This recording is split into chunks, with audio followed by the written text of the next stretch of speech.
8 de Romanos e 35.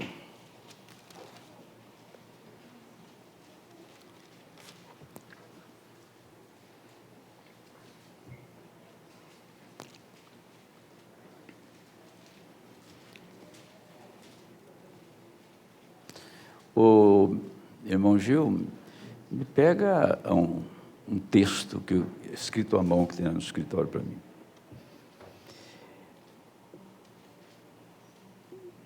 Quem nos separará do amor de Cristo? A tribulação, ou a angústia, ou a perseguição, ou a fome, ou a nudez, ou o perigo, ou a espada. Como está escrito, por amor de ti somos entregues à morte todo dia. Fomos reputados como ovelhas para o matadouro.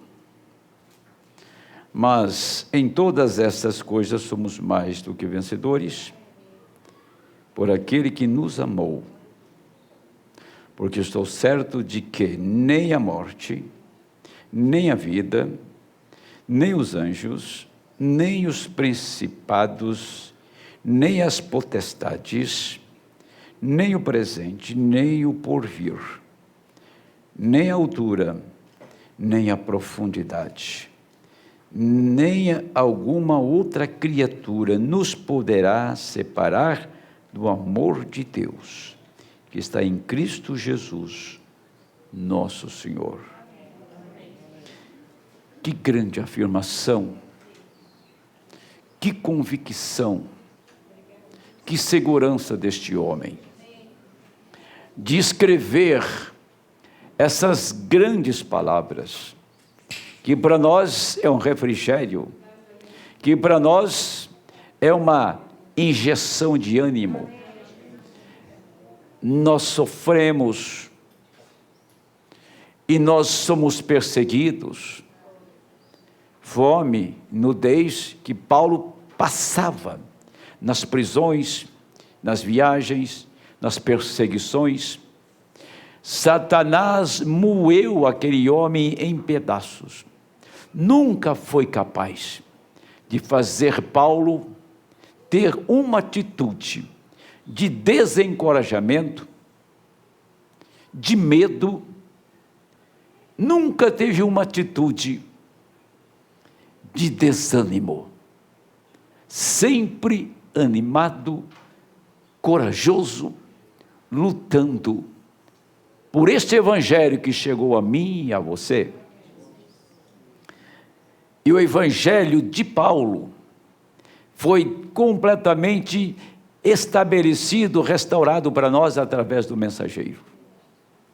Quando eu olho para os dias que o profeta do Senhor viveu, quando eu olho para os dias na caverna fria, que até sua filha, um dia, sua menina, não reconheceu, de tão magro que ele estava de jejuar.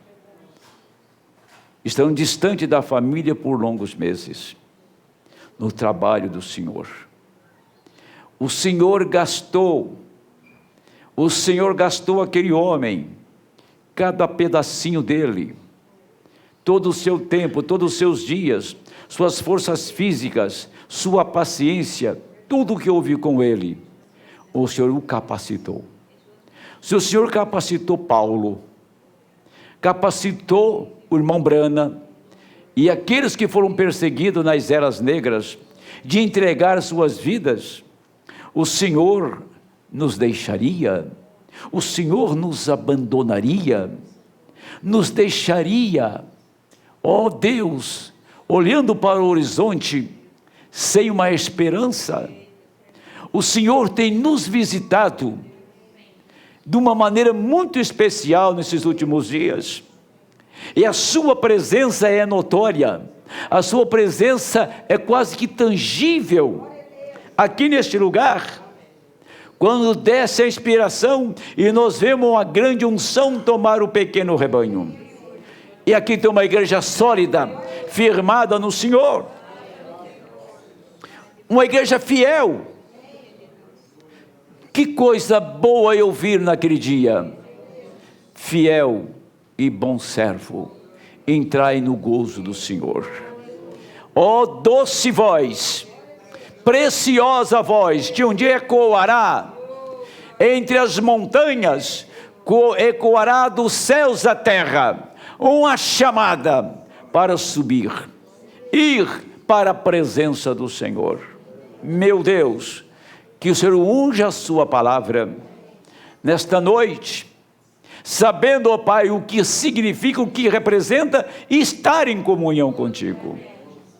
E que a mão do nosso Deus, que o favor do Senhor possa estar bem presente na vida de cada irmão dessa igreja, para que nós caminhemos sólidos, firmes, sem sequer dizer para nós mesmos: eu não pude, eu não fui capaz. Deus nos capacitou. Apenas comece a fazer, que Ele caminhará contigo e te levará até o final. No nome do Senhor Jesus Cristo nós oramos. Amém. Pode sentar, amados. Isso mesmo, obrigado.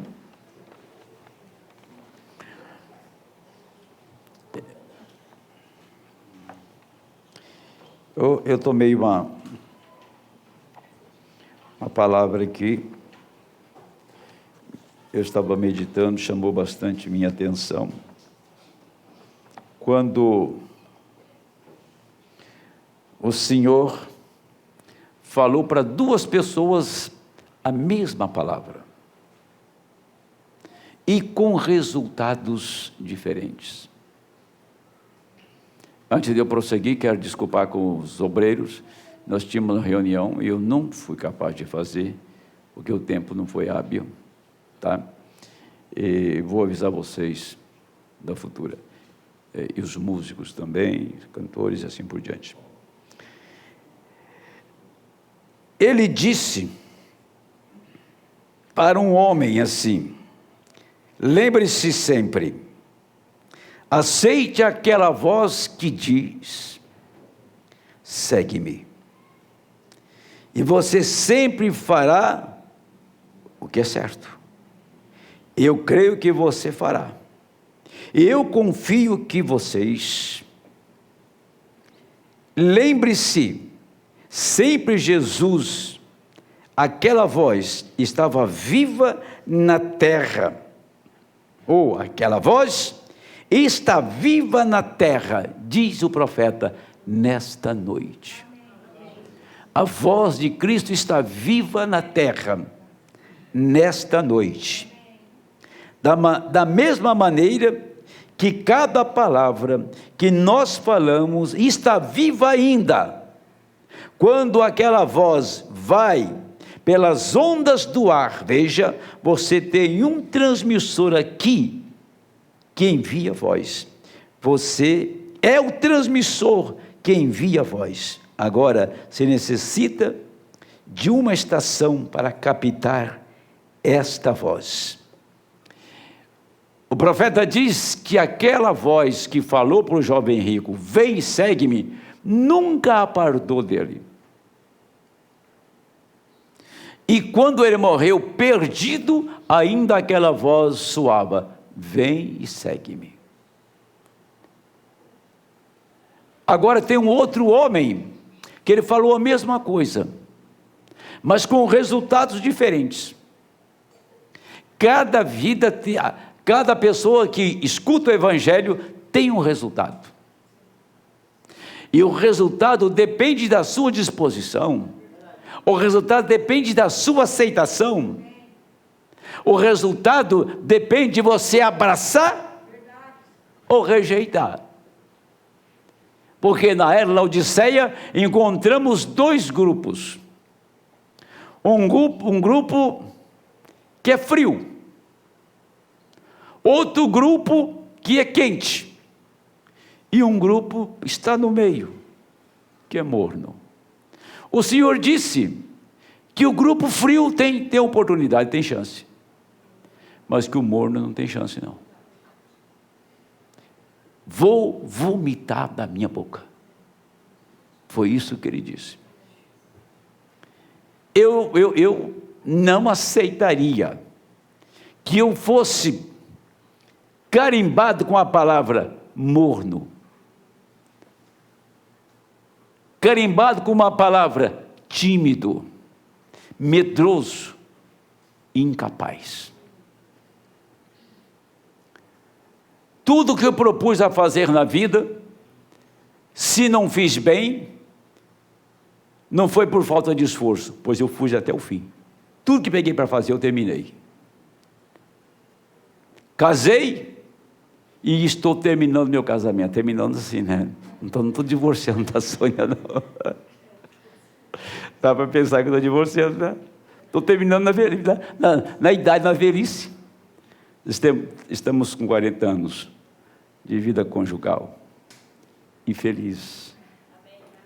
A Sônia sabe que ela é feliz comigo.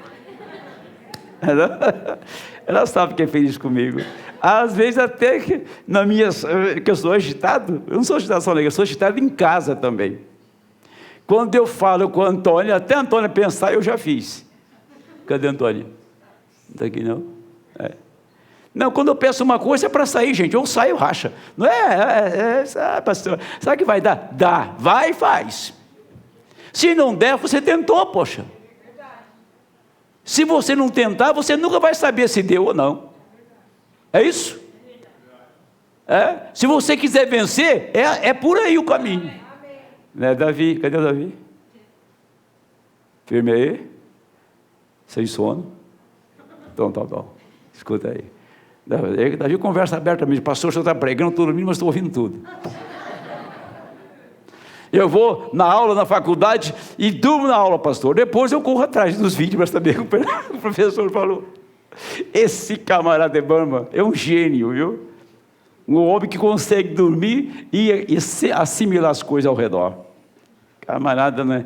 Ele é um especial. É um filho especial, sabe? Inteligente, né? Companheiro aqui na igreja. Acompanha, os cultos, as reuniões, e está ficando aqui. Vê se você casa com a moça daqui, viu, rapaz? Dá um jeito, hein? E vocês, vê se casa com gente daqui. Para de importar, viu? O negócio de importar não tem dado certo, não. Não é verdade, Mauro? Ela está rindo, você não importou, né? Deu certinho, né? Está aí, Deus abençoe. Irmão Fábio. Ei, irmão Fábio, aqui está. Então ele disse para outro homem: você me ama? Te amo. Foi para Pedro, lá em São João 20. Depois o Senhor disse: Pedro, você me ama? Disse: te amo. Aí o Senhor disse: eu quero insistir com ele. Pedro, você me ama? Senhor, tu sabes que eu te amo. Aí ele respondeu assim: então você cuida do meu povo. Se você me ama, você cuida do meu povo. Então Pedro carregou aquela voz todo o seu ministério, que ele tinha que cuidar do povo a quem Deus confiou na mão dele. Todas as vezes que Pedro lembrava dessa voz, ele era responsabilizado a cuidar do rebanho que Deus confiara em sua mão. Você percebe que o jovem rico não aceitou o vem, segue-me, mas aquilo ficou a vida inteira na vida de Pedro, e ele então tinha uma responsabilidade. Aí o homem que diz: eu te amo e tu sabes todas as coisas, quando ele falou isso e mandou, então apacenta o meu rebanho, e foi cuidar do povo de Deus, Pedro estava tão maduro, tão seguro, que ele amava o Senhor, que nunca pensou em tirar a glória, mas sequer uma vírgula para ele do que o Senhor fez na vida dele. Aí as pessoas corriam, diz a Bíblia, livro de Atos, que as pessoas corriam, pegavam os paralíticos doentes e colocavam na beira do caminho, que o sol estava aqui e a sombra de Pedro ia passar por aqui. E onde a sombra de Pedro ia passando, os paralíticos levantando. Parecem uns pregadores aqui no Brasil, né? Que tem cura lá que não acaba mais, né? Só blá blá blá, né? Saiu uma notícia aí, que eu estou bem desinformado e também não procuro informação, das fortunas dos pastores do Brasil, e falou logo uma linha deles. O pastor que vendeu tijolo, vendeu martelo, vendeu prego da igreja. Você já ouviu falar? R$1.000 cada tijolo. Sim, foi.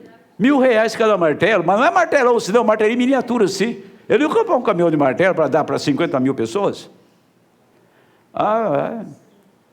É fácil, que eu vou vender tijolo para vocês também. Não vou comprar o terreno para a igreja, né?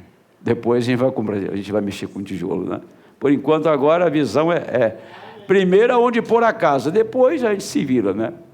Puxa uma lona lá e faz culto de tenda, né? Então, o resultado, a mesma voz, com resultado diferente, ou resultados diferentes, a quem a voz foi dirigida. A mensagem foi dirigida a mim, dirigido a você. Agora, você sofre um efeito da mensagem quando você recebe. Pode rejeitar, pode ficar não lá e nem aqui, mais ou menos no meio, mas não assume, ou pode abraçar e morrer agarrado com ela. Depende a maneira que você recebeu, como Deus trabalhou com você, como você ouviu essa voz, o quanto essa voz te responsabilizou. Então, se prega um sermão, e tem pessoas que passam a semana inteira, aquele sermão está rebumbando na alma dele.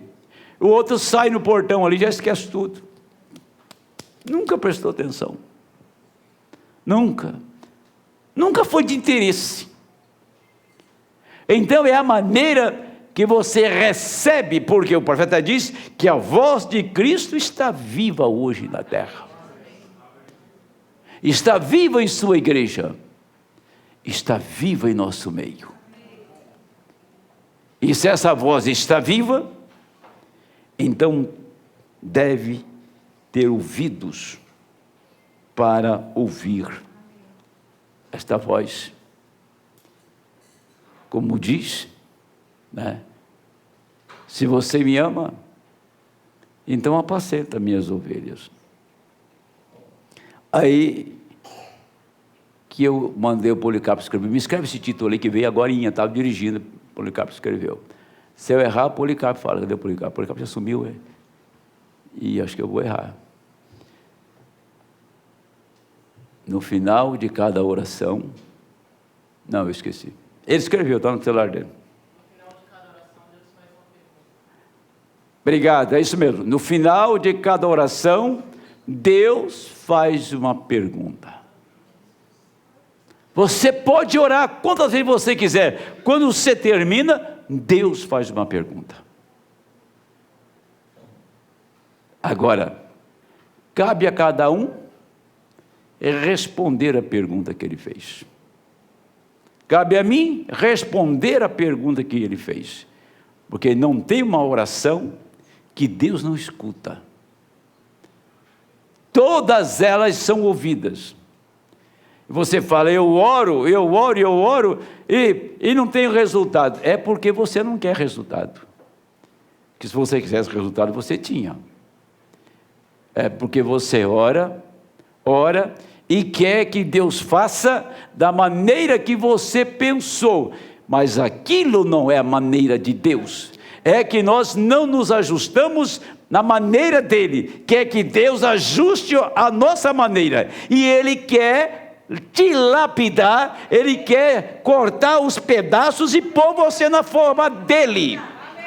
E quando Deus quer fazer isso, a gente reluta, porque não era assim, Senhor. Não, é assim sim, é desse jeitinho. Esse é o melhor que eu tenho para você. Deus sempre trabalha desta maneira. Agora, quando eu tenho na mente um projeto meu, e quero que Deus faça o mesmo projeto que eu fiz, e encaixe no meu, nunca vai dar certo. O meu projeto é humano e dele é divino. É encaixar no projeto do Senhor. Então nós vamos continuar aqui. Coisa boa está aqui, ó. Vejam, Isaías, quando Deus produziu a palavra por pensamento, quando Deus produziu a palavra por pensamento, Isaías não tinha falado. Para o coração de Isaías, ele caiu no terreno apropriado. Ele era um profeta. Aquele profeta não se preocupava com sabedoria humana. Ele não se preocupou com o intelecto de nenhum homem. Não lhe importava pessoa alguma. Ele era um canal dedicado a Deus, e Deus falava a ele, e Deus falava e ele falava. Deus falava e Isaías falava. Isso era tudo.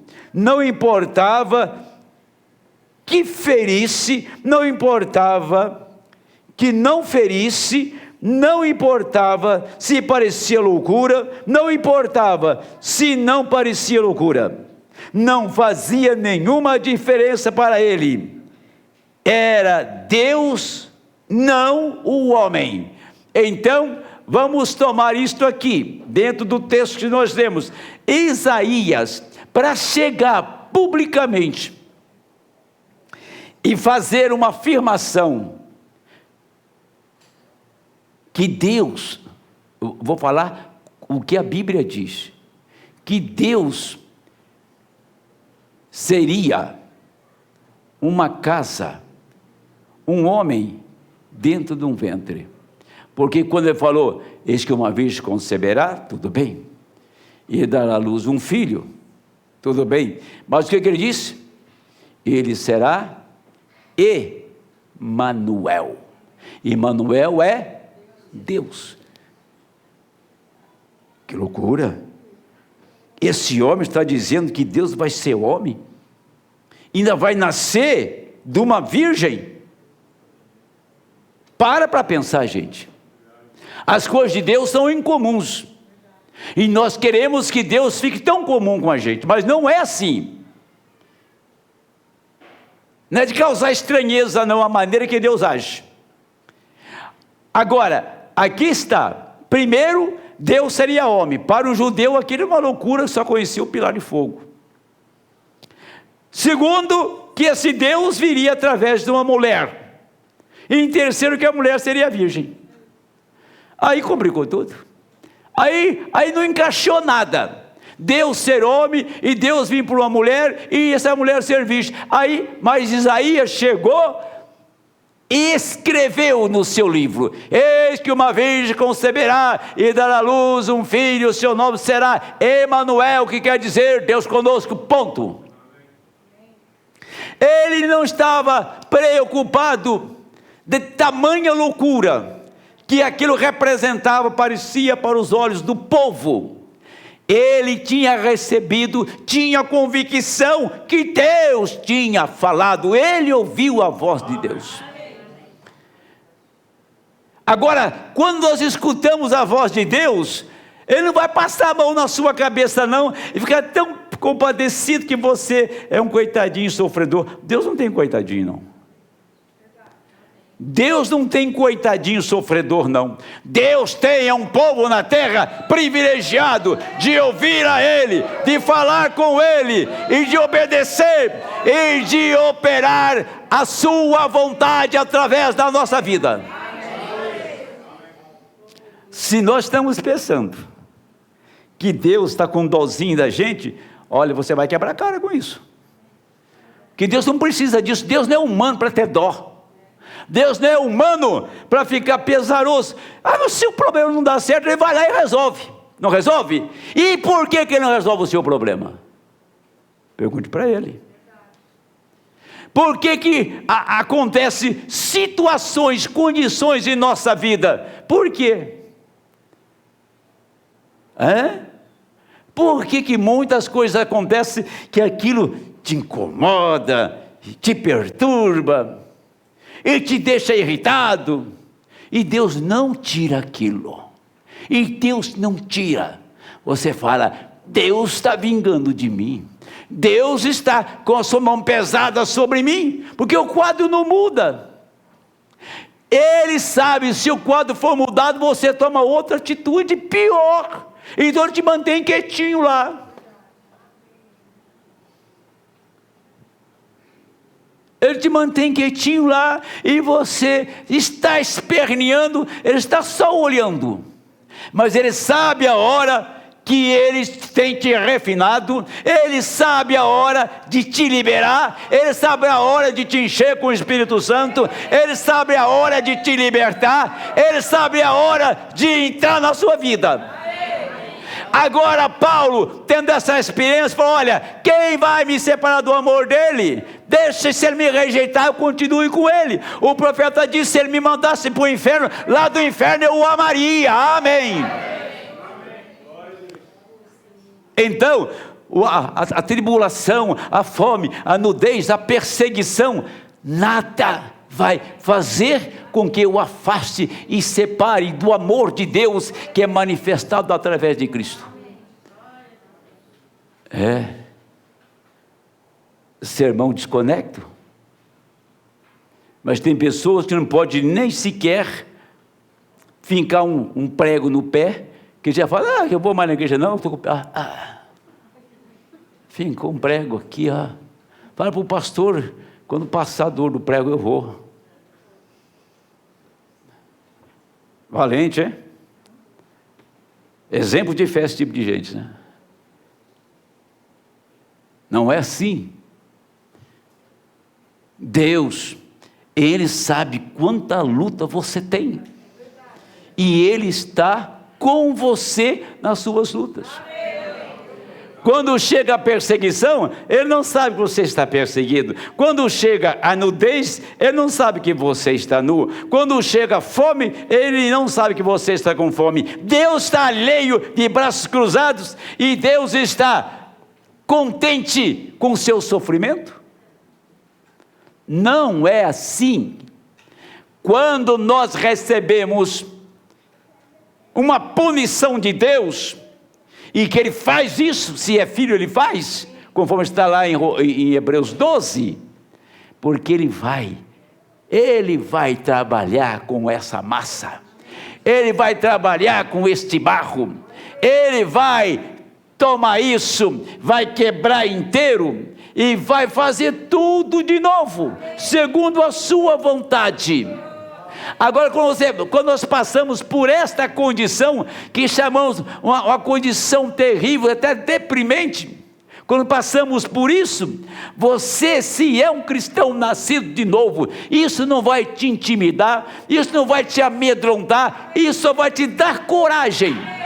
Porque quando você lê o que Paulo escreveu em Romanos 8:35, isso te encoraja. Nunca vou separar do amor de Deus, não importa a circunstância. E ele disse, Isaías, quando aquela palavra saiu, se converteu numa semente, e tinha que cair em algum lugar. Se Deus disse que tinha que haver um ventre em algum lugar para ela cair, tal como Ele disse, todas as coisas são possíveis para aqueles que creem. Se disserem a este monte, mova-te, e não duvidares em seu coração, tereis o que disseste.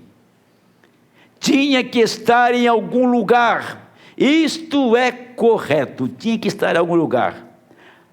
Encontramos que Isaías falou isto: a Virgem Maria, tão logo quanto o terreno estava preparado, ela havia sido uma virgem, ela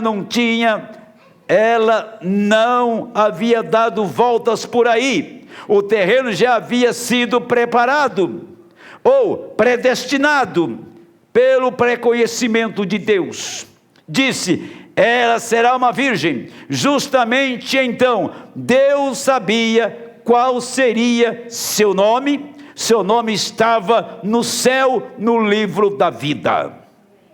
Logo foi vindicado o homem, então, o homem simplesmente, completamente feito. Agora, olhamos atrás e dizemos: seguro que foi feito, porque vemos a obra do que está feito, né? Do que é feita. As obras, agora presta atenção numa coisa aqui. Quando Deus trabalha com esse homem aqui, Deus tem que ter alguém para responder ali. Se Deus disse que teria um ventre, Ele preparou esse ventre. Se Deus disse que havia um terreno para colocar a semente, então quando Ele fala com Isaías que nesta ponta, na outra ponta, Ele está preparando alguém para pôr a semente. Quando o Senhor falou em Malaquias 4 que enviaria o profeta Elias, quando o profeta Elias veio e chegou em São Lucas capítulo 17, você viu a manifestação do Filho do Homem. Depois você chega em Apocalipse, você vê a manifestação no capítulo 10, verso 7. Deus estava falando para Malaquias que Elias viria para restaurar a fé e ter uma igreja de fé perfeita como no princípio. E Deus disse que este homem ia manifestar o ministério de Cristo na terra, e o irmão Branham manifestou o ministério de Cristo na terra, exatamente como diz a palavra, e que esse homem seria revelador de todos os mistérios. Se ele tem um profeta, se ele tem alguém que recebe a mensagem do Filho do Homem e manifesta o Messias na terra, o Filho do Homem, se ele tem um revelador, então na outra ponta tem que ter alguém para ouvir e receber e crer e fazer esta palavra viver. Ela terá que viver, ela terá que se manifestar. Esta palavra viveu em Maria, esta palavra viveu na boca de Isaías, viveu em Paulo, viveu no irmão Branham. Agora é minha hora, agora é meu dia, agora é a minha vez. A palavra viverá através desta igreja. Amém. Você entendeu que Deus pega esse barro e dá umas pisadas nele, até que fez uma massa que ele possa trabalhar com ela? Ele põe exatamente no ponto, para que ele possa moldar. Então tem na terra agora um povo que é para manifestar o ministério de Malaquias 4. Restaurarei a fé dos filhos aos pais. Qual é a função dele? Qual é o ministério dele? Era restabelecer, trazer a fé. E que fé? A mesma que criou esquilos, a mesma que tirou Lázaro do sepulcro, a mesma fé que abriu os olhos dos cegos e que levantou os mortos. Esta fé estaria agora manifestada em nosso meio. E por que então a igreja está tão quieta? E por que a igreja está tão amedrontada? E por que ela está tão encabrunhada? E por que ela está escondida? E por que ela não reage? E por que não levanta? E por que ela não sai à luta? Por que ela não recebe isso? Por que ela não crê nisso? Deus quer fazer alguma coisa agora mesmo, e nós temos que agir. Essa igreja tem que agir. Tem gente trabalhando, tem gente orando, tem gente jejuando, tem gente buscando a Deus, tem gente lendo, tem verdadeiras mulheres nessa igreja, tem verdadeiros jovens, tem verdadeiras famílias aqui que Deus tem levantado nesta hora. Nós temos que sair agora mesmo e manifestar a promessa que está nesse momento se manifestando. A terra é minha. A terra é minha. Josué entrou lá e não teve um demônio que segurou Josué. Camarada bom, hein? Contar a história de Josué. A coragem de Josué, homem pequeno que era, mas quando citava Josué, gigante tremia. Quando falou, ó, Josué está vindo aí, ó, está logo ali do lado do rio. Jericó inteira ficou perturbada. A Rabi diz, olha, desde que nós ouvimos falar que vocês vão chegar aqui, acabou a força em nós. Nós desfalecemos, mas era Josué, era um nanico, mas não era a figura do homem Josué. O que Deus fazia através de Josué, o que Deus fazia através daquele homem, a coragem que ele tinha.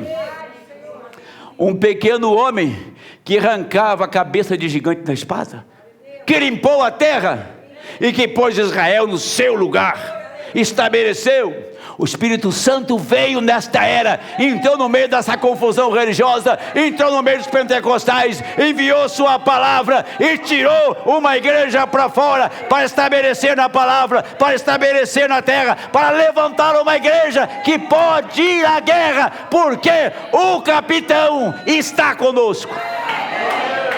Amém. Eu não quero pregar um sermão para encorajar vocês, mas a verdade é essa. A verdade é essa. Tem pessoa que não pode fazer nada, né? Não pode fazer nada, não tem coragem para nada. Mas tem outros que arrebenta tudo, né? Tem outro que é boi de guia. Boi de guia. Atmosfera pesada, ele rompe. Dificuldade, ele rompe. Ele está sempre pronto para ouvir o Senhor e dizer, Senhor, eu estou aqui em posição de sentido. Fala, o que eu vou fazer? Para a esquerda? Para a direita? Para trás? Para frente? Senhor, me envia. Eu não quero dar um passo sem ouvi-lo, mas quando o Senhor falar comigo, eu vou ser igual um cachorro perdigueiro, eu vou lá e pego a caça. Essa é a igreja que Deus está aguardando se manifestar.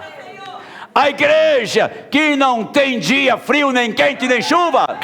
A igreja que enfrenta as maiores dificuldades, como ela enfrentou na pandemia, e virão dias piores do que esses, mas nós estamos esperando, quanto pior para nós, melhor.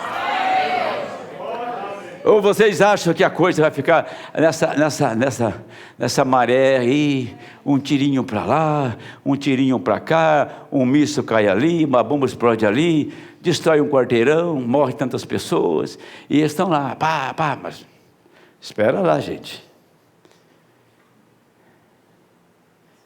Espera, calma lá. Nós temos uma promessa. Noé sabia que ele não afundaria no meio dos ímpios.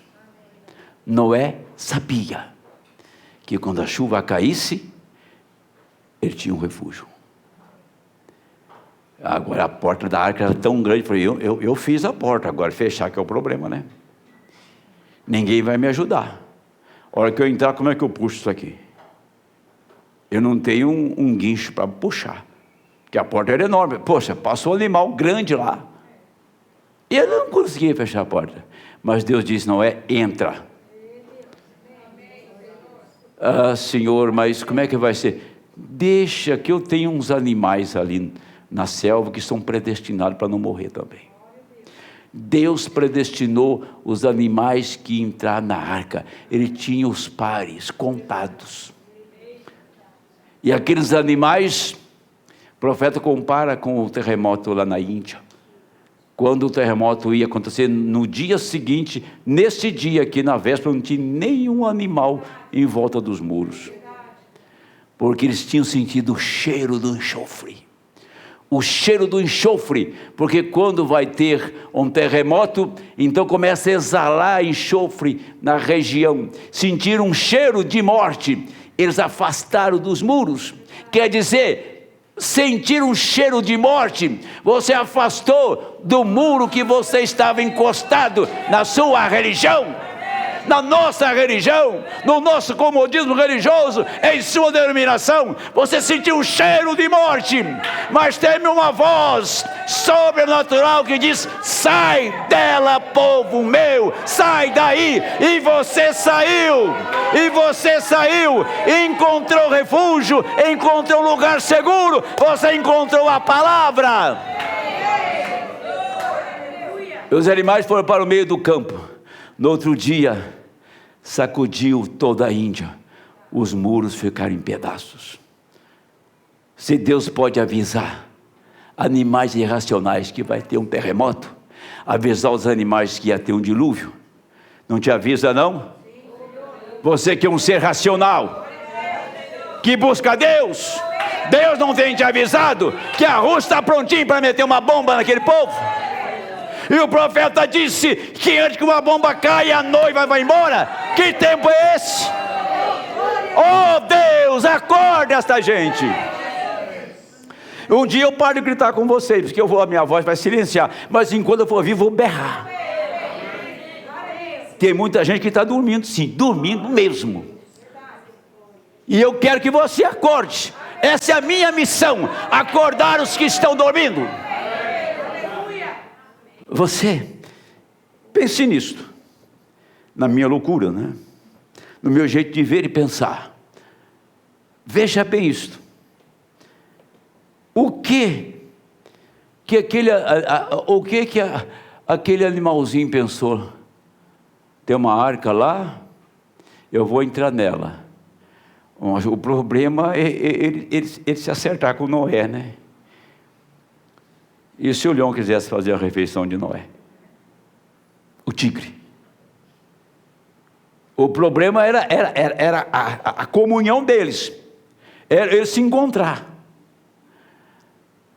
Mas Deus colocou um instinto naqueles animais que eram amigos de Noé. Conviveram 11 meses no mesmo espaço. Noé não fez churrasco nenhum deles. Não. Se fosse gaúcho, ia fazer. E eles também não fizeram a refeição de Noé e o povo estava na arca. Deus mudou a natureza deles. Tem que haver uma mudança. Tem que haver uma mudança, tá? Deus tem que mudar isto. O quadro está diante de nós. Agora, nós temos que repetir as mesmas palavras de Paulo. Sinto prazer na perseguição, sinto prazer nas injúrias, sinto prazer nas minhas prisões, sinto prazer na noite fria, sinto prazer quando estou com fome e não tenho o que comer. Mas para aí, que prazer é esse? Ele sabia que estava ali pela causa desta igreja que está me ouvindo hoje, desse pregador que está no púlpito e muitos outros por aí. Paulo sabia que viria um povo, porque ele falou exatamente em 2 lugares na Bíblia, que nós seremos mudados no abrir e fechar de olhos. Ele não disse quando, vai acontecer, vai haver um povo transformado, vai haver uma ressurreição, vai haver uma mudança. Então entraram as eras adentro e passaram 2000 anos, mas a palavra de Paulo estava ali. Chega o profeta para cumprir o alarido, para reunir o povo. Chega o profeta para abrir essas 3 etapas. Chega o profeta para mostrar alarido, voz de arcanjo e trombeta de Deus, primeira, segunda e terceira puxada. E nós tivemos a bem-aventurança chegar na última puxada. Eu não tenho dúvida que São Mateus 24 nunca foi para as denominações. É para o grupo que saiu da mensagem agora, que está enganando todo mundo por aí. Se possível for, enganaria até os escolhidos. Vê se vai alguém nessa igreja atrás deles. Se você for atrás dele, que você é uma madeira oca, não tem nada por dentro, não tem eleição, não tem predestinação. E quando o Senhor foi pregar para as almas encarceradas, os espíritos em prisão, e eu preguei por esse Brasil afora, quase uma boa parte da minha vida. Rodei o Brasil, norte, nordeste, sul do país. Encontros e mais encontros. E não sabia quem eram as almas encarceradas. Mas hoje eu estou vendo. Pastores renomados. E vou citar o que o profeta disse, no parágrafo 550 da mensagem: Cristo é o mistério de Deus revelado. Lutero foi um homem de Deus. Depois dele, espíritos caídos tomaram conta da igreja de Lutero. O Wesley foi um homem de Deus. Depois que ele morreu, almas, espíritos em prisão, anjos caídos, tomou conta da igreja dos metodistas. Assim foi com os pentecostais. Só nós que não temos o desgaste de ter esse tipo de gente em nosso meio. Apareceu só umas 800 agora. E está chegando mais. E estão cobertos de razão. Irmão Branham era um anti-mulher. Irmão Branham não gostava de mulher. Irmão Branham fez as mulheres deixar o cabelo crescer. Tirou a pintura das mulheres. O irmão Branham, como é que ele falava? É um machista. Falaram para mim, o irmão Branham era machista. Ela vai ouvir essa voz do outro lado. Que o irmão Branham era machista. Era machista. Irmão Branham pôs a mulher na posição dela, como a igreja está na posição dela. Para um propósito, para que Deus possa vir em nosso meio, sentir livre em nosso meio e poder falar a esta igreja. Deixa eu continuar um pouquinho mais, só um instantinho só.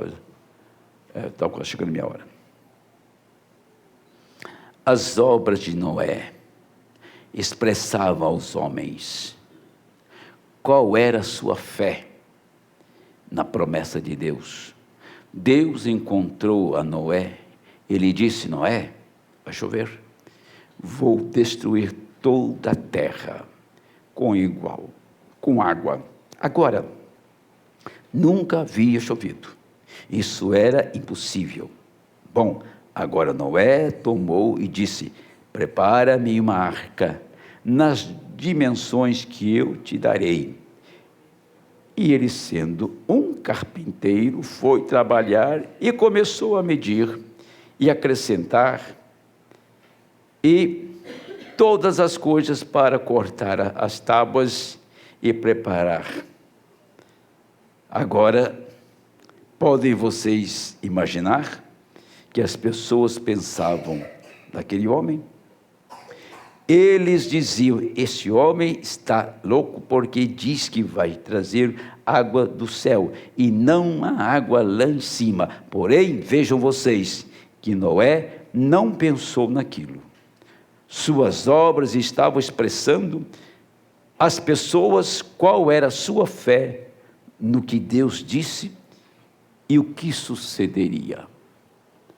Nunca Noé viu uma gota d'água. E Noé só olhava assim, aquela montoeira lá de tábuas e tudo já betumado, disse: isso aqui vai subir, isso aqui está pesado. Hein? Aqui tem peso que não acaba mais, que era muita madeira e betume, e cheio de animais lá e assim por diante. Mas quando o Senhor quer fazer, ele pegou e a terra assim, ele fez assim. A terra inclinou e as águas romperam debaixo. Vieram em cima da terra. E veio a chuva. E Noé estava dentro da arca. Aí eles tiveram que manifestar a insensatez deles. Noé agora repousava, passando por cima do juízo. E o mundo estava em juízo. Noé entra na arca e cessa a voz de Noé para o mundo. Deus abre 7 mistérios para a noiva e cessa a voz dele para o sistema, para o mundo, e só você pode ouvir esta voz. Só o eleito escuta esta voz. Não vai a lugar nenhum a não ser no endereço certo para o eleito. Quero fazer uma leitura com vocês antes de terminar agora, em Hebreus, capítulo 6.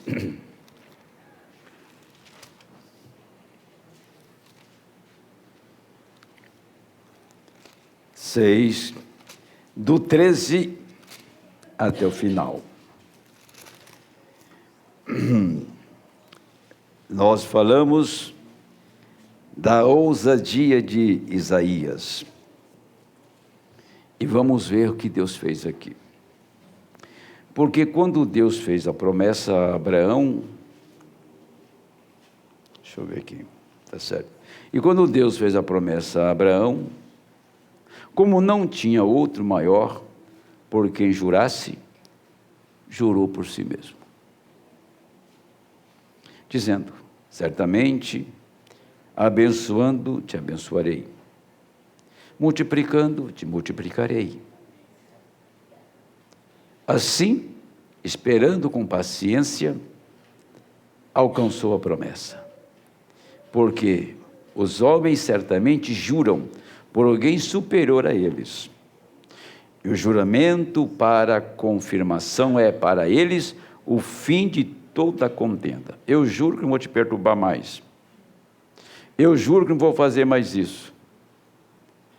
Aí você vai perante o juiz, vai lá e jura. Aí você não pode fazer mais aquilo, porque você jurou. Que tem alguém maior que você. Quem é? O juiz, que ouviu seu juramento. Eu juro que vou ser fiel no frio, na fome, na escassez. Eu juro que vou morrer do seu lado. Verdade? É verdade? Não estou acreditando mais nisso.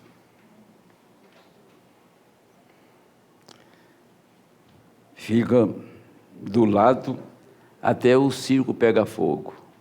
Quando o circo pega fogo, cada um pega a sua trouxa, vai um para cada lado. E o juramento foi para o ralo.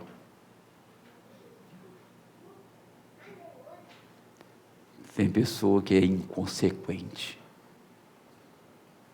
não sabe o que está falando, e a sua voz vai estar lá no juízo para você ouvir. Deus não passa por cima disso. Pelo que, querendo Deus mostrar mais abundantemente a imutabilidade do seu conselho aos herdeiros da promessa, se interpôs com juramento, para que por duas coisas imutáveis, nas quais é impossível que Deus minta, tenhamos a firme consolação, nós os que pomos o nosso refúgio em reter a esperança proposta, a qual temos como âncora da alma, segura e firme, que penetra até ao interior do véu, onde Jesus, nosso precursor, entrou por nós, feito eternamente sumo sacerdote, segundo a ordem de Melquisedeque. Vou resumir esse texto aqui. Deus disse assim, não tem ninguém maior do que eu, mas eu tenho que fazer um juramento. E o juramento que eu faço, que toda semente que está morta, eu falei um pouco nesta tarde a respeito disso, eu vou ressuscitar. Então eu juro por mim mesmo, que eu vou me tornar um homem, e que eu vou ter a forma perfeita de um homem, que eu vou derramar o meu sangue, para abrir o caminho para a semente, e que eu vou ressuscitar, quando estiver morto na sepultura, e todos que têm a mesma natureza minha, vai levantar comigo na minha ressurreição. Diz, eu juro, e eu juro que vou fazer isto. Eu não sabia até ontem, eu não sabia até quando essa mensagem chegou, que Deus jurou que vai te ressuscitar. Porque Ele já ressuscitou e todos que estavam nele levantaram naquela manhã de ressurreição. Agora, para fazer isso, Ele tinha que se tornar homem. Quando Ele pega o cordeiro e mata e envolve o corpo de Adão, diz, está vendo só? Esse cordeiro vai ser eu. Quando Abel mata o cordeiro dele, ele diz, esse cordeiro vai ser eu. E todos os cordeiros que morriam, diz, vai ser eu. Aí veio o profeta Isaías e fala, tem uma semente,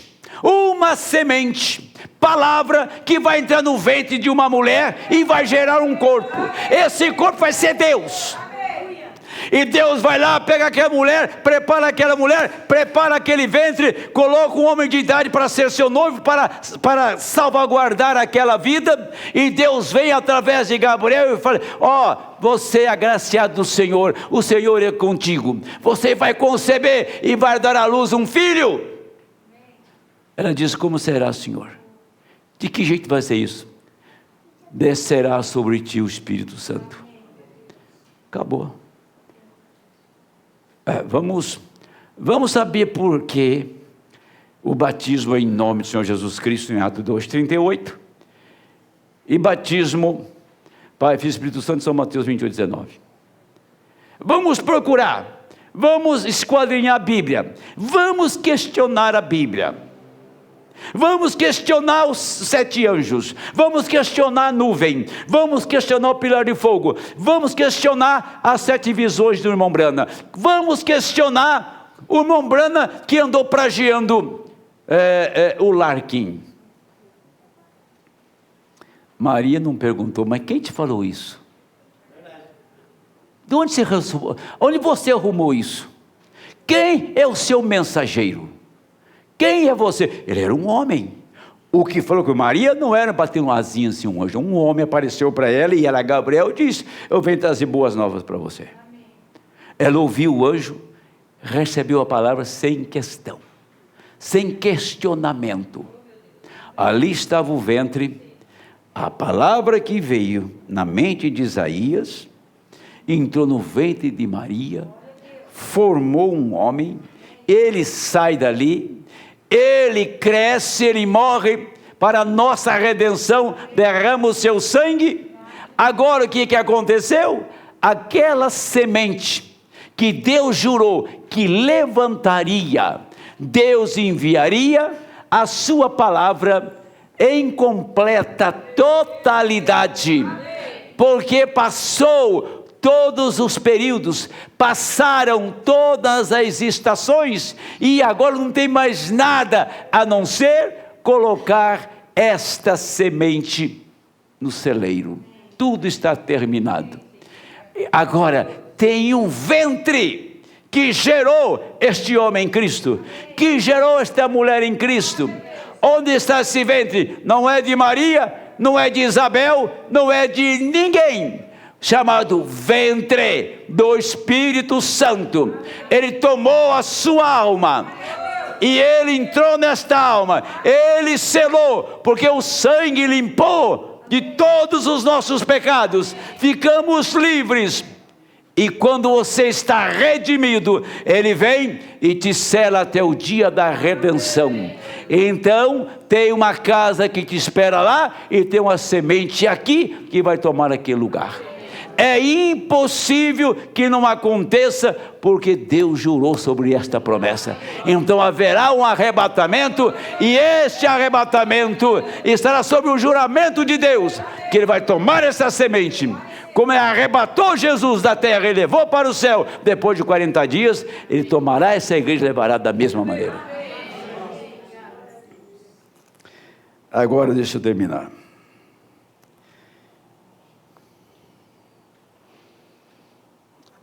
Isso aqui vai abrir aqui, né? Isso aqui está mais lento do que...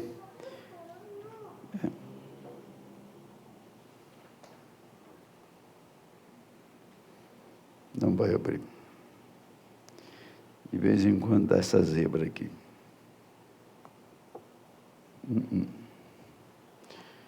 E abrir aqui, mas...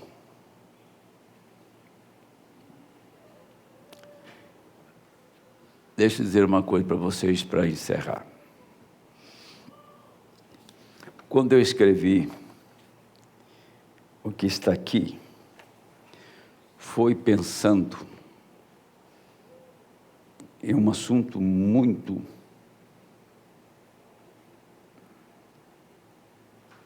especial. Quando escrevi, quando é que provamos nossa habilidade? Quando eu posso? Ou quando eu não posso? As grandes perguntas que não se responde com palavras e com atitudes. Muitos de vocês já leram. Se você não leu, eu recomendo você ler. Quando os Estados Unidos estavam na Segunda Guerra, desembarcaram na Normandia, que foi a batalha mais sangrenta da história, chamada Dia D. Tinha 4 irmãos naquela guerra. 3 já tinham morrido. E um irmão desaparecido. E tinha um comandante chamado Miller. Recebeu uma ordem: queremos que vocês encontrem o soldado Ryan. E aquele homem, e diz: quando você encontrar o soldado Ryan, pode pegar seu pelotão e voltar para a América. Você está livre. E aquele comandante chamado Miller, o capitão, foi procurar o soldado Ryan. Procurou. Ele falava assim: esse deve ser um soldado muito bom. Talvez ele encontrou a cura para o câncer, porque todo mundo quer o Ryan. E um dia eles encontraram o Ryan. Estou só passando por cima, só na parte mais sobressalente da história. Essa história é real, isso não é ficção, não. Aí ele viu que o Ryan era um bom soldado. Ele viu que foi bom encontrar o Ryan. Mas esse capitão já tinha, na busca do Ryan, para encontrar o Ryan, tinha perdido mais da metade do seu exército. Já tinha morrido soldado, mas tinha morrido demais para encontrar o Ryan. Tinha só mais uma meia dúzia com ele. Aí encontraram. E viu que era um bom soldado. E quando eles encontraram o Ryan, esse capitão foi alvejado. Foi alvejado e encostou no muro para morrer. E Ryan chegou para ele. Ele falou assim para o Ryan: faça por merecer. E aquilo nunca deixou a mente de Ryan. Vem e segue-me. Vem e segue-me. Faça por merecer. E já na agonia da morte, pulmão cheio de sangue, balbuciando essas palavras, morreu. E Ryan voltou para os Estados Unidos. Mas aquela voz sempre estava na mente de Ryan: faça por merecer. O que o capitão quis passar para ele? Olha, perdi a minha vida, perdi todo o meu exército para te encontrar, e você está são e com vida. Agora faça por merecer o que fizeram por você. Dá para você pensar nisso? E Ryan pensou a vida inteira,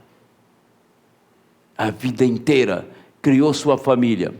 Um dia ele vai para o cemitério, já com uma certa idade, cabelo branco, e os filhos estão com ele, e a esposa chegou na sepultura do capitão, ficou assim, e disse para a mulher dele: diga para ele que eu sou um bom marido. Diga para o capitão morto que eu sou um bom marido. Ele tentou ser um bom homem em tudo, a vida inteira, porque aquela voz nunca o deixou. Faça por merecer. Isso é uma história real, tem o texto completo que eu estou falando aqui. O meu capitão, o seu capitão, ele fez por merecer.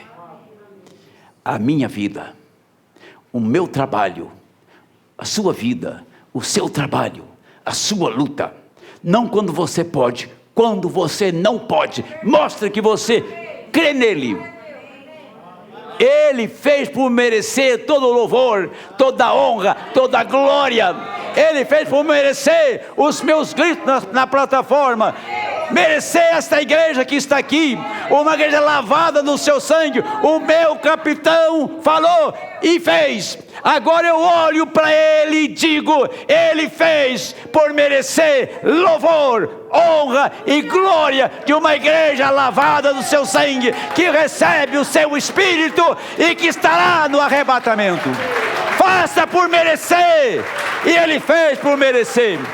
Aquela voz nunca deixou rainha, que essa voz nunca te deixe. Ele fez por merecer. Faça por merecer. Deus abençoe.